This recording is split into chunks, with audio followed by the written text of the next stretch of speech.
우리 함께 신앙 고백하시겠습니다. 전능하사 천지를 만드신 하나님 아버지를 내가 믿사오며 그 외아들 우리 주 예수 그리스도를 믿사오니 이는 성령으로 잉태하사 동정녀 마리아에게 나시고 본디오 빌라도에게 고난을 받으사 십자가에 못 박혀 죽으시고 장사한 지 사흘 만에 죽은 자 가운데서 다시 살아나시며 하늘에 오르사 전능하신 하나님 우편에 앉아 계시다가 저리로서 산자와 죽은 자를 심판하러 오시리라.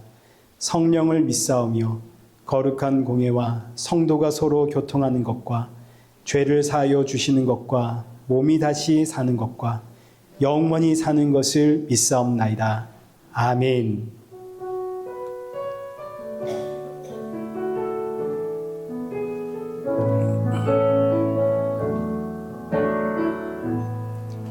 하늘의 문을 여소서 이곳을 주목하소서 주를 향한 노래가 꺼지지 않으니 하늘을 열고 오소서 이곳에 임재하소서 주님을 기다립니다. 기도의 향기가 하늘에 닿으니 주여 임재하여 주소서 이곳에 오셔서 이곳에 앉으소서 이곳에서 드리는 예배를 받으소서 주님의 이름만이 오직 주의 이름만 이곳에 있습니다. 이곳에 오셔서 이곳에 앉으소서 이곳에서 드리는 예배를 받으소서 주님의 이름만이 오직 주의 이름만 이곳에 있음. 우리 이 시간 예배 앞에 서 있는 내 모습을 돌아보면서 오늘의 예배가 지치고 상한 내 영혼의 담비와 같은 예배가 되도록 내 마음의 문을 활짝 열어 주옵소서. 그리고 함께하는 사랑하는 성도들에게도 새 힘과 위로와 안식의 예배가 되게 하여 주옵소서. 우리 함께 사모하는 마음으로 기도의 자리로 나아가겠습니다. 기도하겠습니다.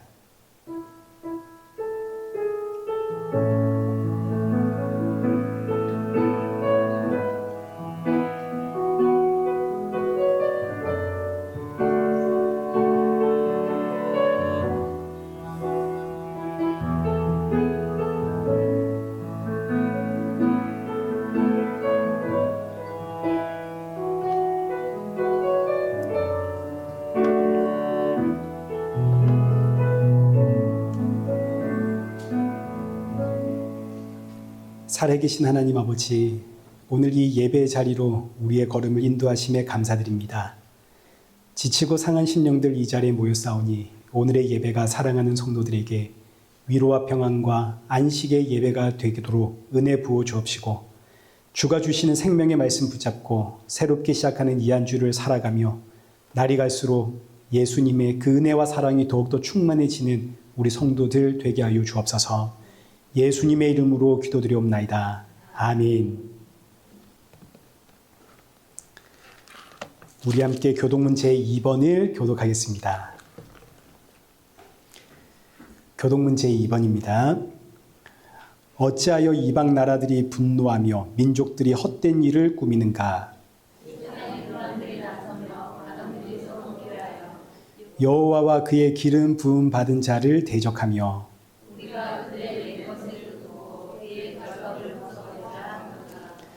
하늘에 계신 이가 웃으시며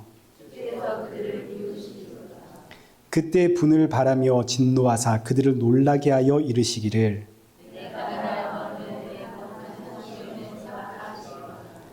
내가 여호와의 명령을 전하노라. 여호와께서 내게 이르시되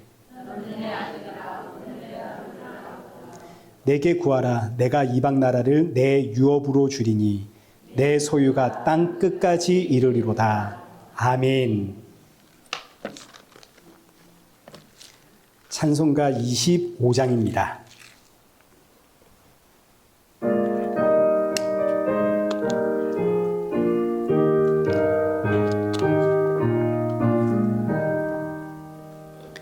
멸류관 벗어서 주 앞에 드리세. 저 천사 기쁜 노래가 온 땅에 퍼지네. 내오나 깨어서 주 찬송하여라. 온 백성 죄를 속하신 만왕의 왕일세. 멸류관 벗어서 주 앞에 드리세. 그 손과 몸의 상처가 영광 중 빛나네. 하늘의 천사도 그 영광 보고서 고난의 신비 알고자 늘 임모하도다. 멸류관 벗어서 주 앞에 드리세. 온 세상 전쟁 그치고 참 평화 오겠네. 주 보좌 앞에서 온 백성 엎드려 그 한량없는 영광을 늘 찬송합니다.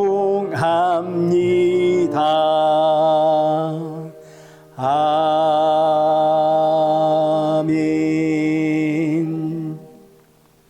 우리 성경 봉독하시겠습니다. 우리 오늘 보실 하나님의 말씀 에베소서 2장 15절에서 16절의 말씀입니다. 우리 2절의 말씀이니까 우리 한 목소리로 읽겠습니다. 법조문으로 된 계명의 율법을 폐하셨으니 이는 이 둘로 자기 안에서 한 새 사람을 지어 화평하게 하시고 또 십자가로 이 둘을 한 몸으로 하나님과 화목하게 하려 하심이라. 원수된 것을 십자가로 소멸하시고. 아멘.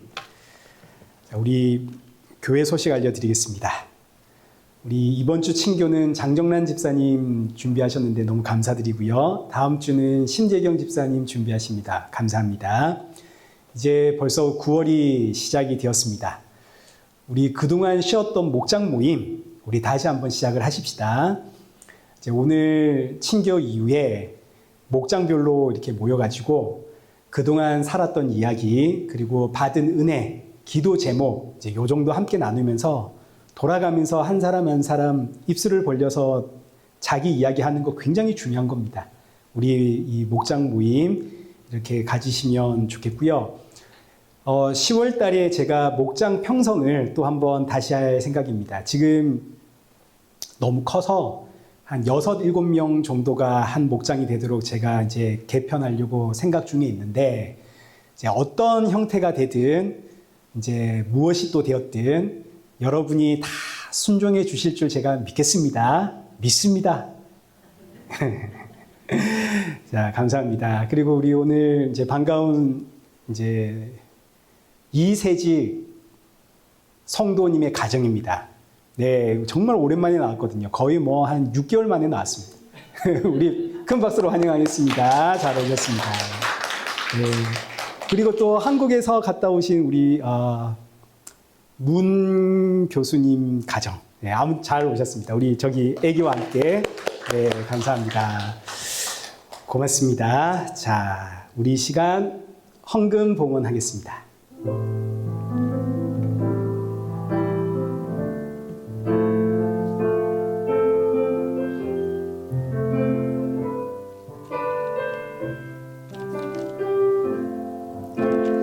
예수 사랑해요. 나 주와 배 엎드려 경배와 찬양과 함께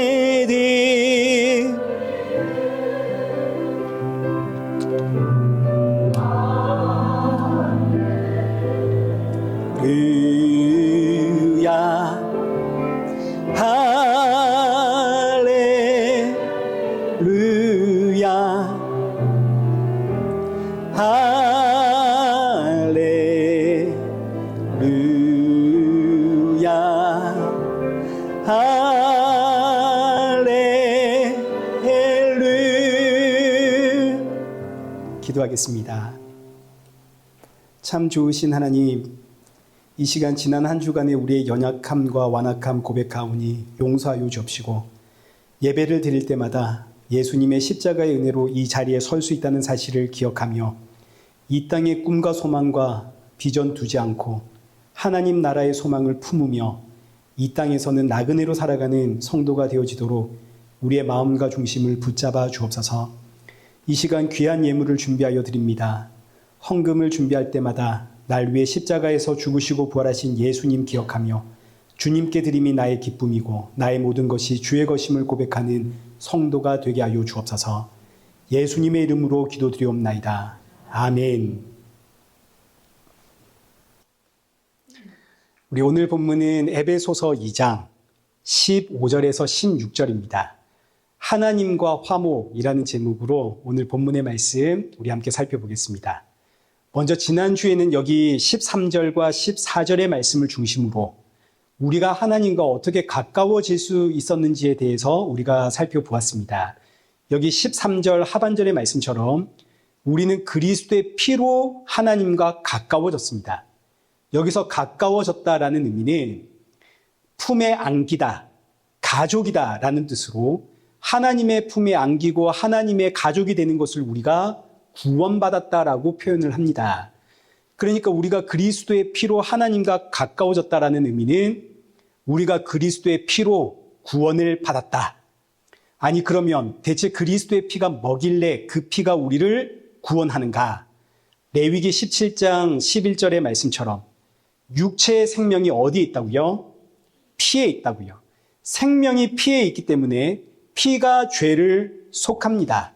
피가 죄를 속한다는 의미는 죄의 삭은 사망입니다. 죄는 반드시 죽음으로 끝이 나는데 이 죽음의 자리에서 벗어나려면 이 죽음의 자리에 생명이 들어오면 되는 겁니다. 그래서 하나님이 이스라엘 백성들에게 주신 제도가 제사라는 제도입니다. 어린 양이 피를 뿌림으로 죽음에서 살아날 수 있다 이거죠. 여기 히브리서 9장 22절 보십시오. 율법을 따라 거의 모든 물건이 피로써 정결하게 되나니 피 흘림이 없은즉 죄사함이 없느니라.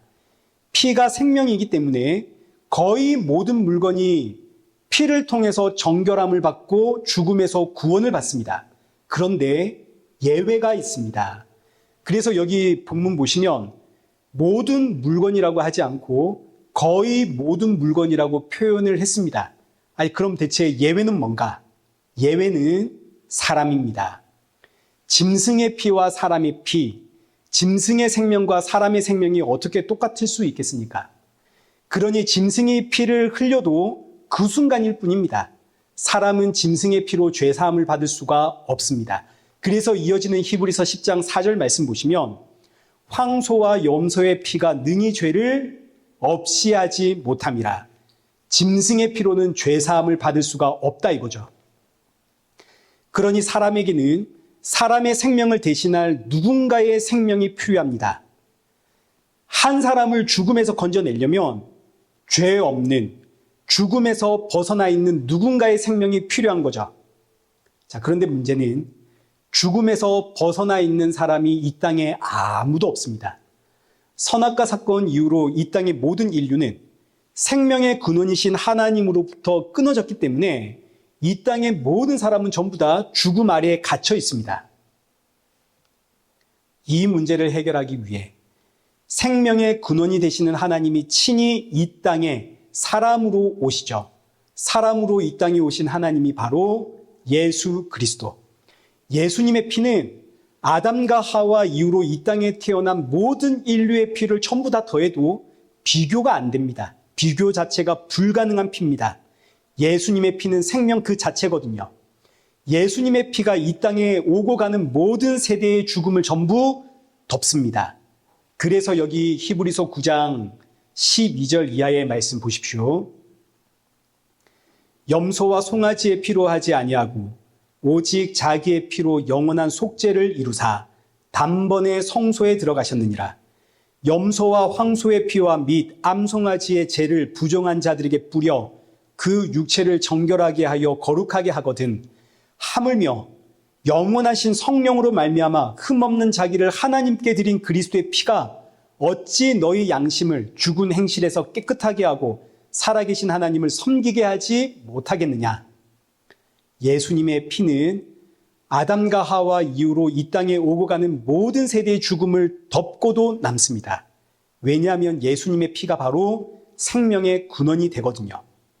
그 예수님의 피가 지금 내 머리 위에서부터 흘러내리고 있기 때문에 하나님께서 그 아들의 피냄새를 맡으시고 너는 내 아들이다, 너는 내 자녀다 하고 우리를 그 품에 안으십니다. 이제 우리가 지난주에 살펴보았던 내용 아닙니까? 그렇기 때문에 여기 본문 14절에서 예수님을 우리의 화평이라고 표현을 합니다. 하나님과 사람 사이에 막힌 그 담을 자신의 육체로 허무시고 자신의 피로 우리에게 생명을 주심으로 하나님의 자녀 되게 하신 그 예수님이 우리의 화평이라. 자, 그리고 나서 이제 오늘 본문 15절이 시작이 되는데 15절과 16절은 이제 똑같은 내용이 반복이 되는 내용입니다. 우리 15절부터 보겠습니다. 우리 15절을 함께 읽겠습니다. 시작. 법조문으로 된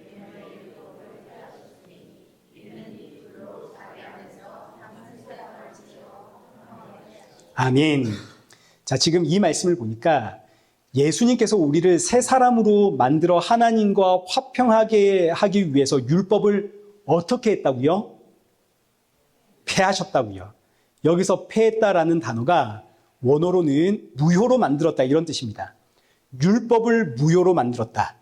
더 이상 율법이 아무런 힘을 발휘하지 못하도록 만들었다. 그런데 여러분, 예수님은 율법을 완성하러 오신 분 아닙니까? 여기 마태복음 5장 17절 보십시오. 예수님께서 친히 말씀하시죠. 내가 율법이나 선지자를 폐하러 온 줄로 생각하지 마라. 폐하러 온 것이 아니라 어떻게 하러 왔다고요? 완전하게 하려 왔다고요. 아니, 오늘 본문 15절에서는 우리를 새 사람 만들어 하나님과 화평을 이루게 하기 위해서 내가 율법을 폐했다 이렇게 이야기하시는데 마태복음에서는 나는 율법을 폐하러 온 것이 아니라 완성하러 왔다. 이게 대체 무슨 이야기인가? 사실은 똑같은 이야기입니다. 이 말씀을 알려면 율법이 뭔지를 알아야겠죠. 율법은 총 613가지의 법으로 구성이 되어 있는데 이제 성경에 율법이 총 나열하면 613가지입니다. 해라 하지 마라라는 법. 근데 이 법을 우리가 요약을 하면 잘 아는 10계명이 됩니다. 10계명을 다시 요약하면 뭐가 됩니까? 하나님 사랑, 이웃 사랑이 되죠. 그런데 이웃 사랑은 하나님 사랑이 될 때 이웃 사랑이 나오는 겁니다. 자, 그러니 모든 계명을 요약하면 뭐가 되냐면 하나님 사랑, 하나님과의 나 사이의 관계 회복이 율법의 목적이 되는 겁니다. 그렇기 때문에 율법을 지키면 하나님과 끊어진 관계가 회복됩니다. 이걸 우리가 구원이라고 하는 거 아닙니까? 율법을 흠없이 지켜내면 구원이 있습니다. 하나님과 끊어진 관계가 회복됩니다. 그런데 문제는 이 율법이 613가지입니다. 613개 중에 하나라도 어기면 하나님과의 관계가 회복되지를 않습니다. 죽는 그날까지 이걸 다 지켜내야 됩니다. 야고보서 2장 10절 말씀 보십시오. 누구든지 온 율법을 지키다가 그 하나를 범하면 어떻게 된다고요? 모두 범한 자가 됩니다. 그러니까 그동안 내가 613가지의 율법을 잘 지켜냈는데 오늘 하루 실수로 하나를 지키지 못하면 그동안 내가 지켜왔던 모든 날들이 전부 헛것이 된다, 이런 뜻입니다. 그러니 이 의미는 율법으로 하나님과의 관계가 회복될 사람이 있다 없다? 없다는 이야기죠. 율법으로 구원받을 인생이 있다 없다? 없다. 율법으로는 구원받을 인생이 없습니다. 하나님과 끊어진 관계가 회복될 인생 아무도 없습니다. 그러니까 율법은 애초에 불가능한 법입니다. 사람이 지킬 수 없는 불가능한 법. 아니 그러면 하나님은 사람이 지킬 수도 없는 법을 왜 줬단 말인가? 그 이유가 두 가지인데, 첫째, 로마서 3장 19절. 우리가 알거니와 무릇 율법이 말하는 바는 율법 아래에 있는 자들에게 말하는 것이니 이는 모든 입을 막고 온 세상으로 하나님의 심판 아래에 있게 하려 함이라. 그러므로 율법의 행위로 그 앞에 의롭다 하심을 얻을 육체가 없나니 율법으로는 죄를 깨달음이니라. 하나님께서 율법을 주신 이유, 첫째는 율법을 통해서 죄를 알아라입니다. 온 세상 사람들의 입을 틀어막고 너는 죄인이다. 그렇기 때문에 너희는 하나님의 심판 아래에 있다. 이거 깨닫게 하려고 율법을 주었다 이거죠. 자, 둘째, 율법을 주신 이유는 그렇기 때문에 우리에게는 누가 필요하나요? 구원자가 필요한 겁니다. 이 사실을 알려주는 것이 바로 율법입니다. 로마서 3장 21절. 이제는 율법 외에 하나님의 한 의가 나타났으니 율법과 선지자들에게 증거를 받은 것이라.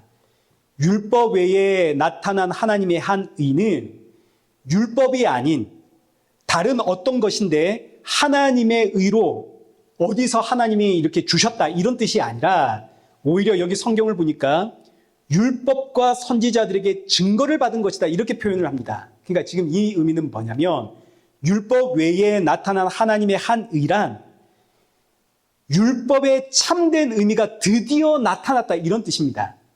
율법 말고 진짜 어디서 하나님의 의가 들어온 게 아니라 율법이 의미했던 참된 의미가 드디어 나타났다.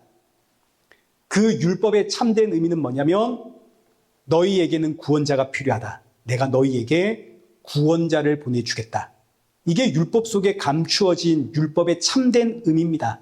그런데 이 율법이 이야기하고 있는 그 구원자가 누군가요? 예수님 아닙니까? 그러니까 율법의 참된 의미는 결국 누구라는 이야기입니까? 예수님. 너무 어려워가지고 눈 감고 계십니까? 예수님. 그러니까 율법의 참된 의미는 예수님입니다. 율법은 예수님을 품고 있는 거죠. 자, 그러니까 여기 이제 마태복음 5장 17절. 나는 율법을 폐하러 온 것이 아니다. 이 의미는 율법의 참된 의미가 무엇인지 밝히기 위해 왔다. 율법의 참된 의미는 바로 구원자가 되시는 예수 그리스도. 그래서 예수님이 나는 율법을 폐하러 온 것이 아니다. 진짜 율법이 이제 온 것이다. 그리고 나서 이제 이어지는 말씀이 나는 율법을 폐하러 온 것이 아니라 율법을 완전하게 하려고 왔다. 율법을 완전하게 하려고 왔다라는 의미는 예수님께서 613가지의 율법을 문자 그대로 다 지켜냈다, 이런 뜻이 아니라 율법의 목적이 하나님과의 관계 회복 아닙니까? 하나님과 관계가 회복돼야 구원을 받으니까요. 지금 유대인들이 지키고 있는 문자적 의미의 율법으로는 하나님과의 관계가 회복되지 않습니다. 그렇기 때문에 문자적 의미의 율법은 불완전한 율법입니다. 예수님은 이 불완전한 율법을 완성하기 위해 이 땅에 오셨다, 이 이야기입니다. 자, 그래서 율법을 보시면 이 613가지의 율법은 크게 세 가지로 분류가 되는데, 첫 번째가 의식법, 두 번째가 시민법, 세 번째가 도덕법입니다. 613가지의 이 율법이 이 세 가지의 분류로 나뉘어집니다. 이 세 가지의 법을 다 지켜내야 하나님과의 관계가 회복이 되거든요. 먼저 첫 번째 의식법입니다. 의식법은 뭐냐면 제사 제도를 뜻하는 것으로 어린 양의 피를 흘려야만 구원을 받는다라는 율법입니다. 그러나 앞서 보았듯이 어린 양의 피로는 사람이 구원을 받을 수가 없죠. 그래서 예수님이 친히 피를 흘림으로 사람을 구원해 내십니다.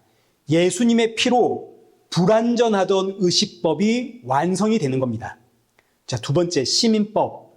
시민법이란 이스라엘이라는 공동체가 하나님 나라로서의 그 품위와 품격, 그 질서를 유지할 수 있도록 주신 법입니다.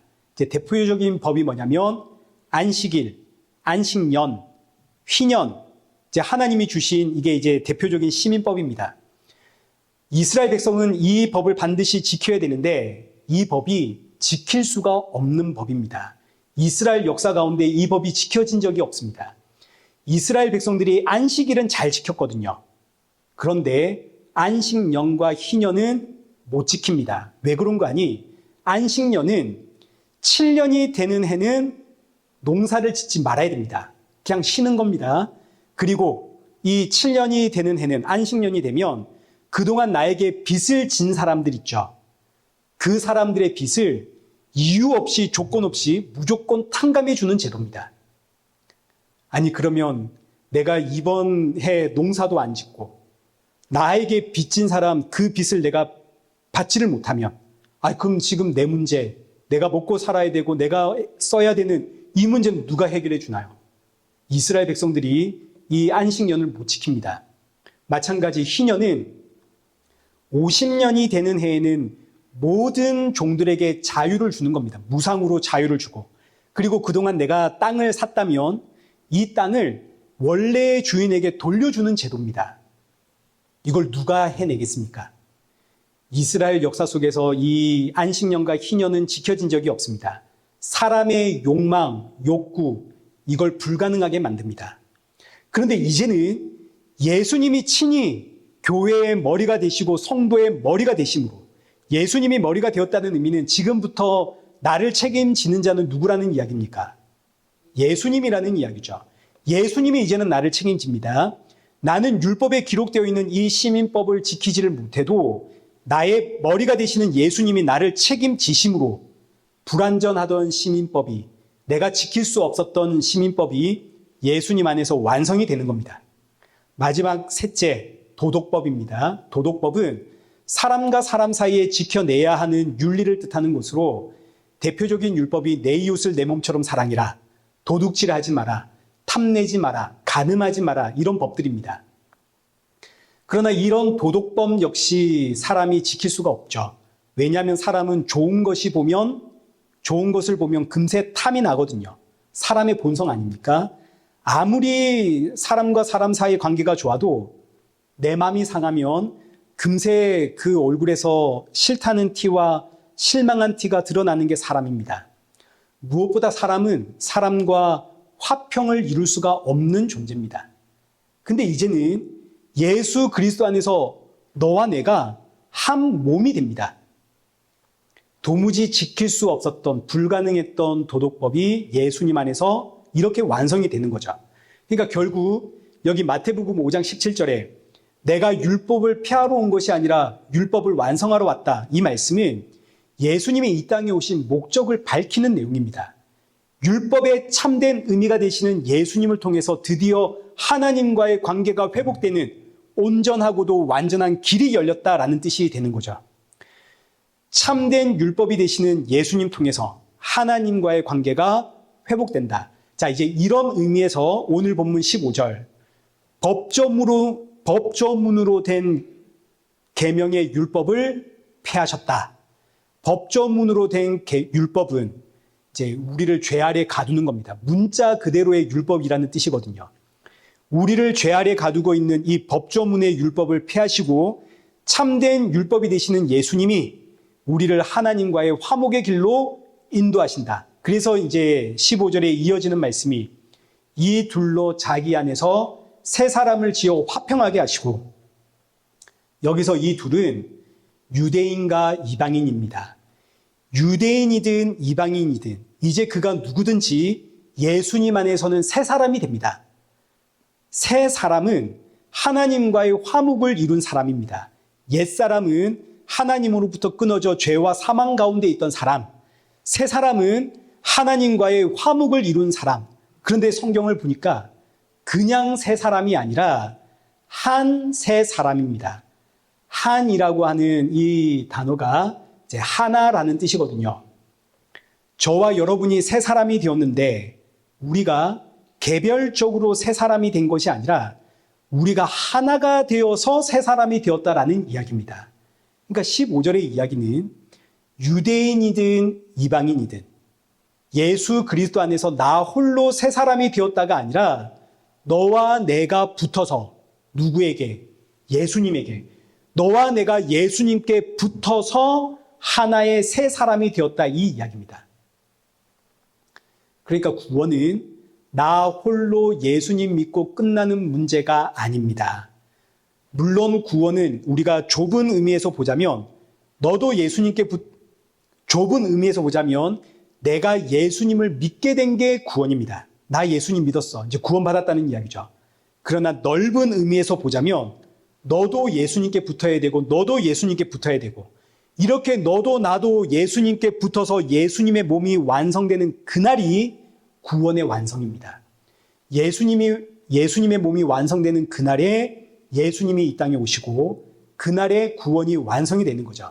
그래서 여기 에베소서 2장 21절과 22절 보십시오. 그의 안에서 건물마다 서로 연결하여 주 안에서 성전이 되어 가듯이 너희도 성령 안에서 하나님이 거하실 처소가 되기 위하여 그리스도 예수 안에서 함께 지어져 가느니라. 구원은 너와 내가 예수님 안에서 한 몸으로 지어져 갈 때 이제 완성이 되는 겁니다.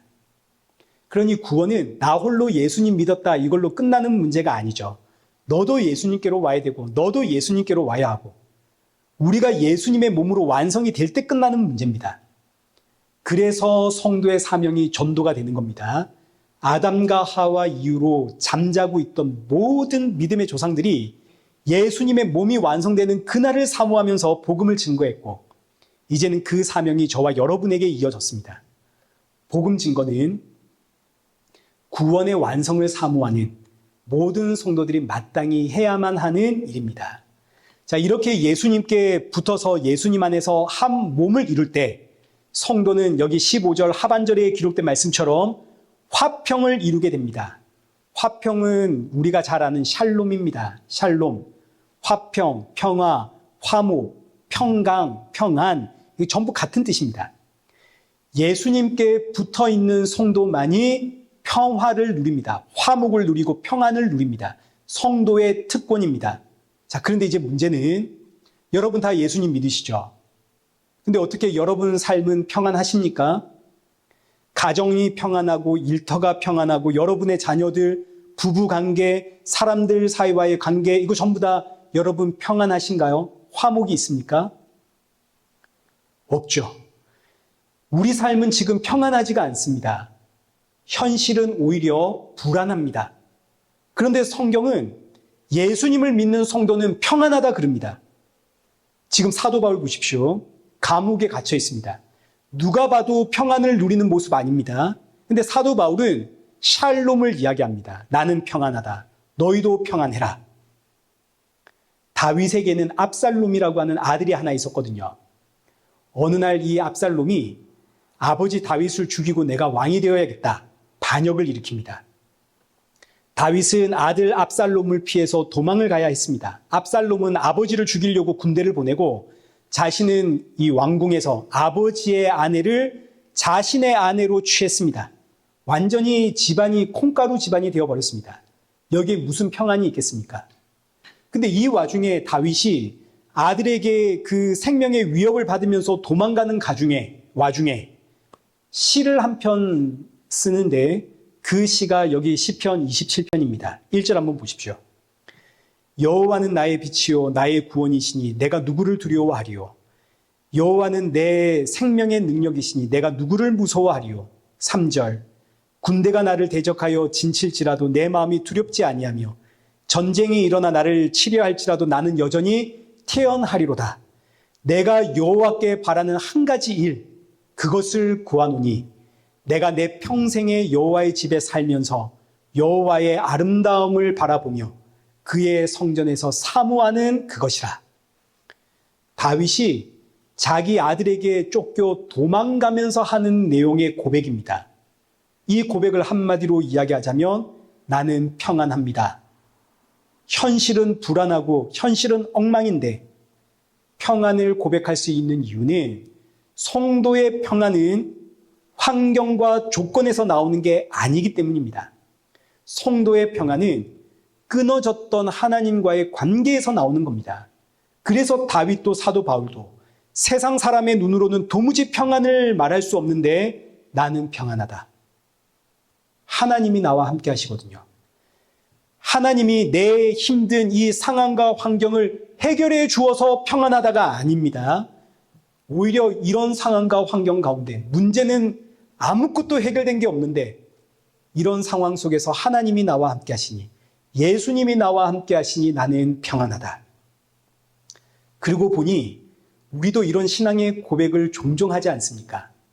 가정에서 경제 문제, 자녀 문제 때문에 내가 힘들고, 직장이나 또는 사람들과의 관계 속에서 막 속이 상하고 힘들고 지치고 외롭고 이럴 때가 있는데, 그럼에도 불구하고 나와 함께 하시는 그 예수님으로 인해서 나 홀로 눈물 흘리며 나 홀로 위로받으며 나 홀로 새 힘을 얻고 감사를 고백했던 경험이 우리에게도 있습니다.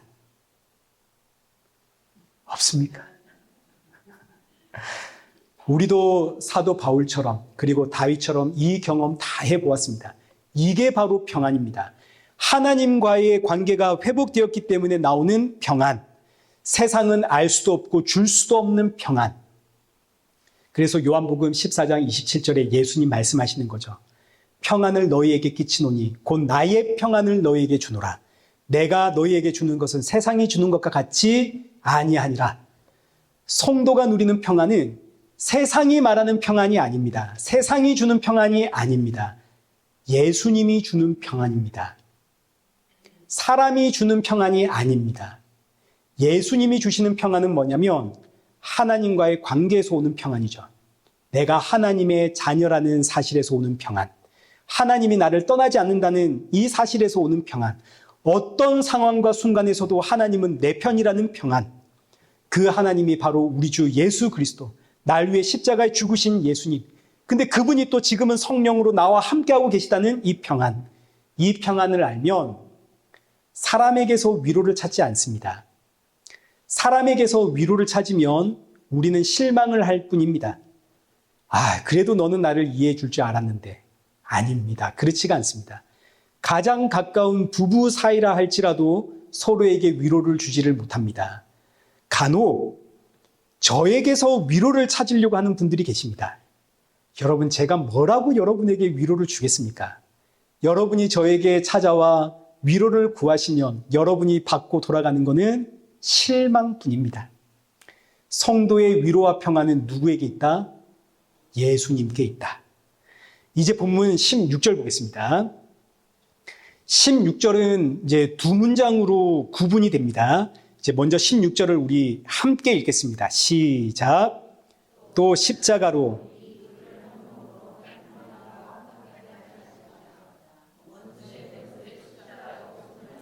아멘. 자, 이 말씀은 두 문장으로 나눌 수가 있는데, 첫째는 십자가로 이 둘을, 여기서 이 둘은 유대인과 이방인입니다.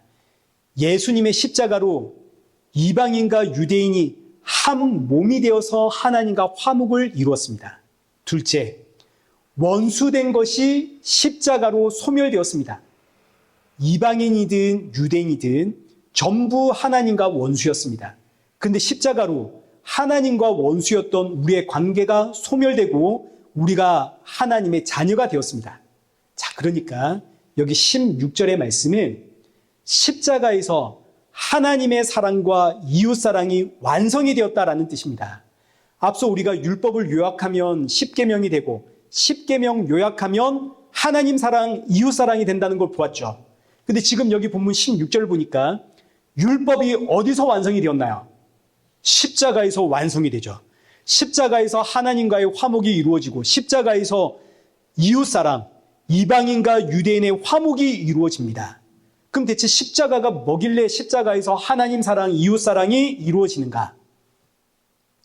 사실 십자가에게 어떤 의미가 있는 건 아닙니다. 십자가에서 예수님이 죽으셨기 때문에 십자가가 의미가 있는 겁니다. 예수님이 없는 십자가는 그냥 아무런 의미가 없습니다. 그래서 엄밀히 이야기하면 십자가가 아니라 예수님의 죽음이 하나님 사랑, 이웃 사랑을 완성한 겁니다. 십자가는 예수님의 죽음을 상징하는 도구일 뿐입니다. 그래서 보수적인 교회로 가면 교회 안에 십자가가 없습니다. 지금 이 교회는 여기 십자가가 엄청 크게 세워져 있죠. 그러나 보수적인 교회로 가면 교회 안에 십자가가 없습니다. 저는 고신에서 자라서 합동 교단에서 신학을 공부를 했거든요. 고신과 합동은 굉장히 보수적인 교단입니다. 그래서 저는 어릴 때 교회 가면 교회 안에서 십자가 붙어 있는 걸 본 적이 없습니다. 어디 성도집에 가야 그 성도집에 걸려있는 십자가를 봤지 교회 안에서는 십자가를 못 봤습니다. 교회 안에 십자가가 없는 이유는 십자가는 예수님을 상징하는 도구일 뿐이거든요. 근데 이게 자칫 잘못하면 십자가도 하나의 우상이 될 수 있겠다 싶어가지고 교회에 십자가를 안 두는 겁니다. 근데 반면 교회 안에 십자가를 세워둔 교단은 교회 주인이 누구신가요? 예수님이시죠. 예수님이 교회 머리 아닙니까? 십자가에서 죽으신 예수님이 교회의 주인이다. 이 사실을 잊지 말자라는 의미로 교회에다가 십자가를 크게 걸어둔 겁니다. 교회의 주인은 예수님이시다. 이제 둘 다 의미가 있는 거죠. 교회 안에 십자가가 있냐 없냐 이건 중요한 문제가 아닙니다. 문제는 십자가를 세워두고도 내가 주인 되어버린 교회, 이게 이제 문제가 되는 것이고, 십자가가 우상이 될까 봐 없앴는데 정작 하나님을 우상처럼 섬기고 있는 교회, 이게 이제 문제가 되는 거죠. 자, 그러면 이제 예수님의 죽음이 어떻게 하나님의 사랑과 이웃 사랑을 완성했는가, 이거 이제 살펴보고 말씀 읽겠습니다. 우리가 너무너무 잘 아는 내용입니다. 너무 많이 들어왔던 내용입니다. 하나님은 사랑과 공의의 하나님이십니다. 많이 들어보셨죠? 그런데 사랑과 공의는 함께 할 수가 없습니다. 공의는 죄를 지은 사람은 반드시 죄값을 치러야 된다. 이게 이제 공의고, 사랑은 죄를 지었어도 품어주고 용서해줘야 된다. 이게 사랑입니다. 그러니까 공의와 사랑은 서로 충돌하죠. 함께 할 수가 없습니다. 하나님께서 선악과 먹으면 반드시 죽는다. 죄의 삭은 사망이다. 선포하셨습니다. 그러니 반드시 죄인은 죽어야 됩니다. 이게 하나님의 공의입니다. 반면 하나님은 70번씩 7번이라도 용서하시는, 영원히 용서하시는 사랑의 하나님입니다. 하나님의 사랑. 그러니 이 둘이 어떻게 조화를 이룰 수 있겠습니까? 이 둘의 조화를 위해서 하나님이 친히 사람으로 이 땅에 오시어 십자가에서 죄인들을 대신해 죽는 겁니다. 하나님께서 친히 죄인들의 죄를 짊어지고 십자가에 죽으심으로 죄의 삭은 사망이라고 하는 하나님의 공의를 하나님이 이루시고, 동시에 하나님께서 십자가에서 죽으심으로 죄인들의 죄를 용서하심으로 하나님의 사랑을 이루시는 거죠. 그래서 하나님이 공의와 사랑의 하나님이 되는 겁니다. 예수님의 죽음을 상징하는 그 십자가에서 하나님 사랑과 하나님의 공의가 완성이 되고, 하나님과 원수였던 우리의 관계가 소멸되고 하나님과의 화평이 이루어졌습니다. 이 놀랍고 복된 소식을 내 이웃에게 전함으로 너와 내가 예수님 안에서 한 몸을 이루게 되는 이웃사랑이 십자가에서 이루어지는 겁니다. 이웃사랑은 이웃을 향한 친절, 봉사, 섬김, 양보, 오래 참음 이런 것이 아니라 십자가에서 완성된 그 하나님의 사랑을 내 이웃에게 증거하는 것이 이웃사랑입니다. 이를 위해서 나타나는 내 모습의 그 형태가 친절, 봉사, 양보, 오래 참음 이렇게 나타나는 것이지, 이런 덕목들이 이웃사랑은 아닙니다. 이웃사랑은 십자가의 예수님을 전하는 것에 있습니다. 이게 오늘 본문 16절의 바로 이 이야기입니다. 십자가에서 하나님과 원수된 관계가 소멸되고 하나님의 사랑이 완성이 되었고, 동시에 그 십자가에서 완성된 하나님 사랑을 전달함으로 너와 내가 예수님 안에서 한 몸을 이루는 이웃사랑이 완성되었다. 자, 이제 말씀 맺겠습니다. 흔히 율법을 이야기하면 율법주의라고 비난을 받습니다. 그러나 사실 엄밀히 말하면 지금 이 시대에 율법이 사라진 게 아닙니다. 율법의 참된 의미가 드러난 겁니다. 율법의 참된 의미가 드러나 보니 그게 바로 은혜인 겁니다. 그러니까 율법과 은혜는 따로 떨어져 있는 게 아니라 사실은 하나입니다. 율법을 열어보니 은혜가 나오더라. 율법을 열어보니 예수님과 십자가가 나오더라. 율법의 참된 의미. 이렇게 율법의 참된 의미를 깨닫게 된 성도는 율법을 통해서 예수님을 만나가는 기쁨이 있고 율법을 통해서 예수님을 만나는 재미가 있습니다. 그래서 성경이 복 있는 사람은 어떤 사람이냐면 여기 시편 1편의 말씀. 복 있는 자는 오직 여호와의 율법을 즐거워하며 그의 율법을 주야로 묵상하는 사람이다 그러는 겁니다. 왜냐하면 여기 율법을 보니까 이 율법 속에 누가 담겨 있나요? 예수님이 담겨 있거든요. 말씀을 주야로 묵상하는 겁니다. 여기서 예수님을 만나는 재미가 너무너무 좋아서 율법을 통해서 이 성경 말씀을 통해서 예수님 알아가고 예수님을 만나는 것이 성도의 기쁨이고 이 땅에서 저와 여러분이 누리는 복입니다. 그래서 에베소서 3장 우리가 앞으로 살펴볼 내용 아닙니까? 에베소서 3장 18절로 넘어가면 능히 모든 성도와 함께 지식에 넘치는 그리스도의 사랑을 알아 그 사랑의 너비와 길이와 높이와 깊이가 어떠함을 깨달아가는 것 이것이 성도의 복이고 성도의 재미입니다. 자, 그럼 이제 어떻게 해야 우리가 지식에 넘치는 그 그리스도의 사랑, 그 사랑의 너비와 길이와 높이와 깊이를 깨달아갈 수 있겠습니까? 말씀을 봐야죠. 이 성경 66권의 말씀이 바로 율법입니다. 이 율법을 통해서 이 안에 감추어진 예수님 만나는 겁니다. 그래서 성도의 그 신앙생활의 기본은 말씀을 보는 것에 있는 겁니다. 그러니 사랑하는 성도 여러분, 말씀을 읽는 것에 힘을 내십시오. 성경을 통해서 예수님을 만날 때 우리 믿음의 조상들이 고백하지 않습니까? 말씀이 뭐보다 달다? 송이꿀보다 달다. 이 한 주 송이꿀보다 달고 단 이 성경의 말씀 통해서 예수님 더 많이 알아가고 더 많이 예수님을 닮아가는 그런 저와 여러분 되시기를 축원합니다. 살아계신 하나님 아버지, 새롭게 시작하는 이 한 주 힘들고 지치고 외로울 때 나의 주가 되시는 예수님이 나와 함께 하신다는 이 사실 하나만으로 마음의 평안과 감사와 위로가 넘치는 성도가 되도록 성령의 충만함 부어 주옵소서. 사랑하는 이들의 영혼을 위하여 담대히 예수 그리스도를 증거하는 성도가 되도록 지혜와 용기를 허락하여 주옵소서. 이 한 주도 나에게 일어나는 모든 일들이 주께서 나를 하나님의 백성으로 연단하시는 손길임을 알고 이끄시는 모든 자리에 기꺼이 순종하며 감사와 찬양으로 예수님을 더욱 닮아가는 우리 성도들 되게 하여 주옵시고 세상의 유혹과 수많은 내 안에서 터져나오는 감정들로 인해서 내가 넘어질수록 이런 날 구원하신 예수님 바라보며 다시 일어나 주님 만날 그날을 더욱 사모하며 소망하며 살아가는 우리 성도가 되게 하여 주옵소서. 예수님의 이름으로 기도드리옵나이다. 아멘.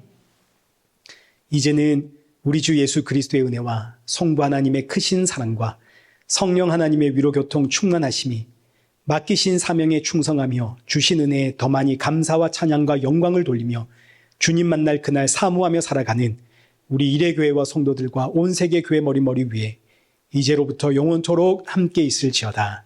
아멘.